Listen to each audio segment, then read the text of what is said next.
ये कहानी है रायन की, जो बचपन में ही अपने माँ बाप को खो देता है, पर फिर भी अपने बहन और भाइयों को बड़ी मुश्किल से पाल पोस के बड़ा करता है। लेकिन फिर जब अपने ही धोखा दे दे तो रायन उन्हें सजा देगा या माफी, ये तो कहानी में आगे पता चलेगा। दोस्तों, कहानी बहुत अच्छी है, आप लोगों को जरूर अच्छा लगेगा। तो कहानी की शुरुआत में हमें दिखाया जाता है जहाँ एक औरत एक बच्चे को जन्म देती है जिसका नाम दुर्गा रखा जाता है। दुर्गा के 3 भाई हैं, जहाँ सबसे बड़ा वाला भाई रायन और रायन से छोटा वाला भाई मुत्तू और उससे छोटा मानिक होता है। फिर कुछ दिन बाद उनके माता पिता उन्हें छोड़कर चले जाते हैं, ये कहकर कि हम शहर जा रहे हैं, तुम अपने भाई बहन का ख्याल रखना। फिर जब 2 दिन बीत जाते हैं लेकिन वो लोग वापस नहीं आते, तब रायन सबको लेकर गांव के पुजारी के घर रहने जाता है। लेकिन पुजारी रायन की बहन दुर्गा को बेचना चाहते थे, इसलिए रायन को उसे मारना पड़ता है। फिर रायन सबको लेकर शहर आ जाता है, जहाँ उसकी मुलाकात शेखर अन्ना से होती है। शेखर अन्ना उसके घर का पता पूछता है ताकि वो उन्हें उनके घर वापस भेज सके, पर रायन शेखर अन्ना को उसे एक काम दिलाने की बात करता है।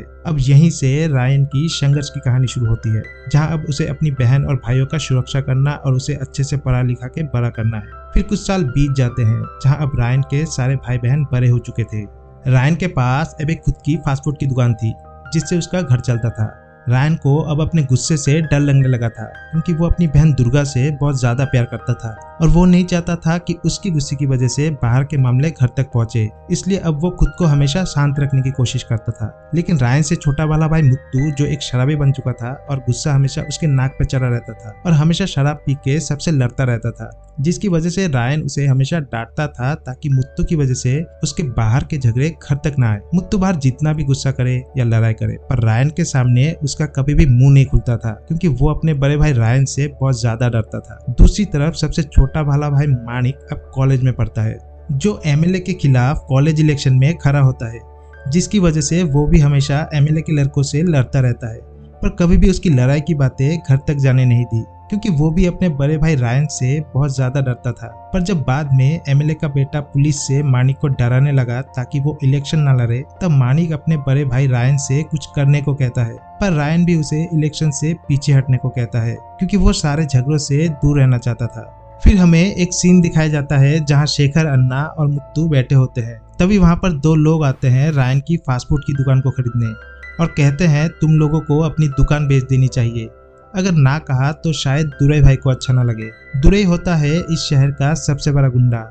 इस इलाके में जितने भी दुकानें होती है वो सारी दुरई की होती है, सिवाय एक रायन की दुकान को छोड़ के। लेकिन दुकान बेचने की बात सुनकर मुत्तू को आ जाता है गुस्सा और वो एक बोतल फोड़ देता है उसके सर पर, जिसे पुलिस मुत्तू को पकड़ के ले जाती है और रायन को पुलिस स्टेशन बुलाती है। पर रायन पुलिस स्टेशन जाने से पहले दुरई भाई के पास जाता है मामले को सेटल करने, जहाँ दुरई बैठा होता है उसके सबसे बड़े राइवलरी दुश्मन सेतु के साथ। सेतु के बाप को दुरई ने ही मारा होता है। इनके बीच सालों से दुश्मनी चली आ रही है, पर इनके बीच अब कभी भी गैंग वॉर नहीं होता, जिसकी वजह से पुलिस भी इन्हें कुछ नहीं कर पाते। फिर वहां से सेतु के जाने के बाद रायन अंदर जाके दुरई से कहता है आपसे पूछकर दुकान खोला था, तो ये सब अब क्यों हो रहा है। फिर दुरई कहता है आजकल तेरे भाई का बहुत हाथ चल रहा है, उसे समझा दे, वरना कभी मेरा सर घूम गया तो अच्छा नहीं होगा। रायन को पता था कि गलती उसकी भाई की है, इसलिए वो दुरई की बातें सुनकर वहां से निकल आता है और पुलिस स्टेशन जाता है, जहाँ पहले से ही एक लड़की खड़ी होती है जो मुत्तू से प्यार करती है और उससे शादी करना चाहती है। फिर पुलिस रायन को समझाती है कि हम उसे नहीं छोड़ सकते, जिसने तुम्हारे भाई के खिलाफ कंप्लेन की है उसको कंप्लेन वापस लेना पड़ेगा। फिर रायन जाता है उस आदमी से मिलने जो हॉस्पिटल में होता है। वहां जाकर रायन उसे कहता है कि तुम मेरे भाई को जेल भेजना चाहते हो, पर मेरा भाई जेल नहीं जाएगा, जेल जाऊंगा मैं तुम्हारा गला काटने के बाद। फिर ना तो कोई डॉक्टर तुम्हें बचा पाएगा ना कोई पुलिस। रायन की बातें सुन के वो आदमी इतना डर जाता है कि अपना कंप्लेन वापस ले लेता है। फिर जब रायन पुलिस स्टेशन जाता है तो पुलिस वाले उससे पूछते हैं तुमने ऐसा क्या किया कि उस आदमी ने अपना कंप्लेन ही वापस ले लिया। तब रायन कहता है मैंने तो बस उसके सामने गिड़गिड़ाया। फिर हम एक पुलिस इंस्पेक्टर को देखते हैं जिसका हाल ही में इस शहर में ट्रांसफर हुआ था। वो दुरई और सेतु के बारे में अच्छे से जानता था कि बहुत टाइम से इन दोनों गैंगों के बीच गैंग वॉर नहीं हो रहा है, इसलिए पुलिस का यहाँ कोई काम नहीं है। इसलिए पुलिस इंस्पेक्टर एक प्लान बनाता है जिससे इन दोनों गैंगों के बीच गैंग वॉर हो जाए, और अगर आखिर में कोई गैंग बच भी जाता है तो उसे पुलिस खत्म कर देगी। फिर दूसरी तरफ हमें रायन की फैमिली को दिखाया जाता है, जहां रायन की बहन को देखने के लिए लड़के वाले आए थे। लड़के वाले को रायन की बहन दुर्गा पसंद आ जाती है, पर दहेज में वो लोग रायन की दुकान और 5 लाख कैश मांगते हैं, जिसे देने के लिए रायन तैयार हो जाता है। क्योंकि रायन अपनी बहन से बहुत ज्यादा प्यार करता है। फिर दूसरे सीन में हमें सेतु को दिखाया जाता है जिसकी 2 बीवियां होती है और वो दोनों से ही बहुत ज्यादा प्यार करता है। फिर जब सेतु कहीं जा रहा होता है तो इंस्पेक्टर सेतु पर कुछ गुंडों से हमला करवाता है ताकि ऐसा लगे कि दुरई ने उस पर हमला करवाया है, और ऐसा होता भी है। सेतु को लग रहा होता है कि दुरई ने उस पर हमला करवाया है, इसलिए सेतु उसके कुछ लोगों को दुरई के बेटे को मारने के लिए बार में भेजता है जहाँ मुत्तू भी बैठकर शराब पी रहा होता है। फिर दुरई के बेटे के साथ मुत्तू की कुछ बहस हो जाती है जिसे मुत्तू उनको मारने लगता है। तभी सेतु के लोगों को भी मौका मिल जाता है और उन सब पर हमला कर देते हैं, पर मुत्तू सबको मार डालता है और गलती से दुरई के बेटे को भी मार देता है क्योंकि उसे पता ही नहीं था कि वो दुरई का बेटा है। फिर जब मुत्तू घर पहुंचता है तो रायन को दुरई का फोन आता है और कहता है कि तेरे भाई ने मेरे बेटे को मार दिया है, अब तू अपने भाई को मेरे हवाले कर दे वरना मैं तेरी पूरी फैमिली को खत्म कर दूंगा। आखिर में वही हुआ जिसका हमेशा से रायन को डर था। मुत्तू की झगड़ों की वजह से अब बात उसकी फैमिली पर आ पहुंची है, इसलिए रायन अब अपनी फैमिली को बचाने के लिए उसी रात पहुंच जाता है दुरई के घर पर और फिर उसके एक एक लोगों को मारने लगता है। रायन के साथ उसके दोनों भाई मुत्तू और माणिक भी थे। फिर आखिर में रायन दुरई को भी मार डालता है, जिसके बाद वो तीनों घर पहुंचते हैं जहां रायन मुत्तू को डांटते हुए कहता है कि अगर तू मेरा भाई ना होता तो आज मैं तुझे भी उनके साथ मार देता, क्योंकि आज तेरी बाहर के झगड़े घर तक पहुंच गए हैं। अब सब कल से ऐसे रहो कि कुछ हुआ ही ना हो। तो पुलिस इंस्पेक्टर ने जैसा सोचा था वैसा तो नहीं हुआ, बल्कि एक गैंग का तो पूरा खात्मा ही हो गया।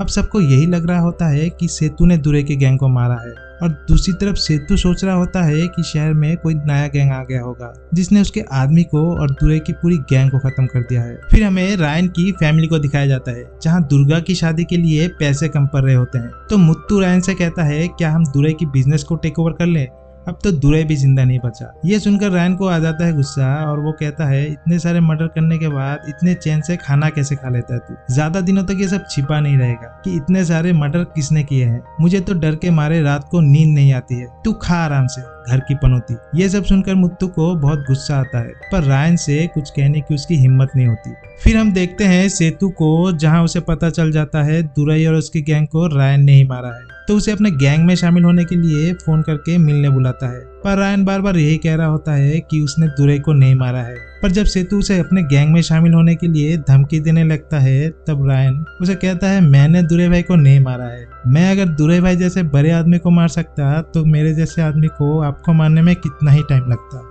ये कहकर रायन वहां से निकल जाता है, और अब सेतु भी अच्छे से जानता था कि रायन जब चाहे उसे और उसकी पूरी गैंग को बड़ी आसानी से खत्म कर सकता है। इसलिए सेतु रायन को मारने के लिए बार बार आदमी भेजने लगता है, पर रायन उन सबको हर बार मार डालता है। फिर रायन सोचता है कि ये हमले उस पर हो रहे हैं तो ठीक है, पर अगर ये हमले उसके फैमिली पर होना शुरू हो जाए तब क्या होगा। इसलिए रायन दुर्गा की शादी से पहले ही सेतु को मारने का तय करता है और उसी रात सेतु के घर चला जाता है। पर जैसे ही रायन सेतु के घर घुसता है तो पूरी तरह से हैरान हो जाता है, क्योंकि वहाँ सेतु नहीं रायन की बहन दुर्गा होती है जिसे सेतु के गुंडे पकड़कर ले आए थे। फिर वहाँ सेतु के सारे गुंडे आ जाते हैं जिनसे रायन अपनी बहन को बचाते हुए सबको मार रहा होता है, पर कुछ गुंडे दुर्गा को पकड़कर वहाँ से ले जाते हैं। तभी वहाँ पर मुत्तू और माणिक आ जाते हैं, जिसके बाद कुछ ऐसा होता है जिससे रायन अंदर से पूरा टूट जाता है, क्योंकि मुत्तू और माणिक पीछे से रायन को छुरा घोंपकर अधमरा करके वहीं छोड़ जाते हैं। फिर दुर्गा को जहाँ पर कैद करके रखा था वहाँ से वो भागकर अपने भाई रायन के पास आती है और उसका इलाज करवाने हॉस्पिटल लेकर जाती है। दूसरी तरफ हमें पता चलता है कि मुत्तू और माणिक तो बहुत टाइम पहले से ही सेतु के लिए काम कर रहे थे। सेतु ने दोनों को इस तरह से अपने भाई के खिलाफ भड़काया था कि दोनों अपने भाई तक को भी मारने के लिए राजी हो गए। फिर सेतु अपने लोगों को हॉस्पिटल भेजता है रायन को खत्म करने के लिए, पर शेखर अन्ना और दुर्गा बड़ी मुश्किल से सबको मारकर वहाँ से रायन को एक खुफिया जगह लेकर जाते हैं, जहाँ कुछ दिनों तक उसका इलाज चलने के बाद वो पूरी तरह से ठीक हो जाता है। अब जब रायन बिल्कुल ठीक हो चुका था तो उसे पता चलता है कि सेतु के किसी एक आदमी ने दुर्गा का रेप किया है, तो वो गुस्से से पागल हो जाता है और सेतु की एक बीबी को उठा लेता है और उसके बदले सेतु के उस आदमी को उसे सौंपने को कहता है जिसने दुर्गा का रेप किया है। फिर सेतु को भी उसे सौंपना पड़ता है, जिसके बाद दुर्गा उस आदमी को बहुत बेरहमी से मार डालती है। लेकिन दूसरी तरफ सेतु भी शेखर अन्ना को मार डालता है। फिर पुलिस इंस्पेक्टर भी ये सब रोकने के लिए रायन और सेतु के बीच सेटलमेंट करवाने की सोचता है और एक मीटिंग रखता है, जहाँ मीटिंग में जब रायन सेतु और उसके गैंग के सामने आता है तो उसके दोनों भाई रायन के पैरों पर गिर के माफी मांगने लगते हैं, जिसके बाद रायन भी उन्हें माफ कर देता है। फिर ये समझौता हो जाने के बाद एक बड़ा जश्न मनाया जाता है, लेकिन सेतु अभी भी रायन को मारना चाहता था। तभी हम दुर्गा को देखते हैं जो अपने छोटे भाई मानिक को चाकू मार देती है, ये कहते हुए कि तूने मेरे भाई को मारा कैसे।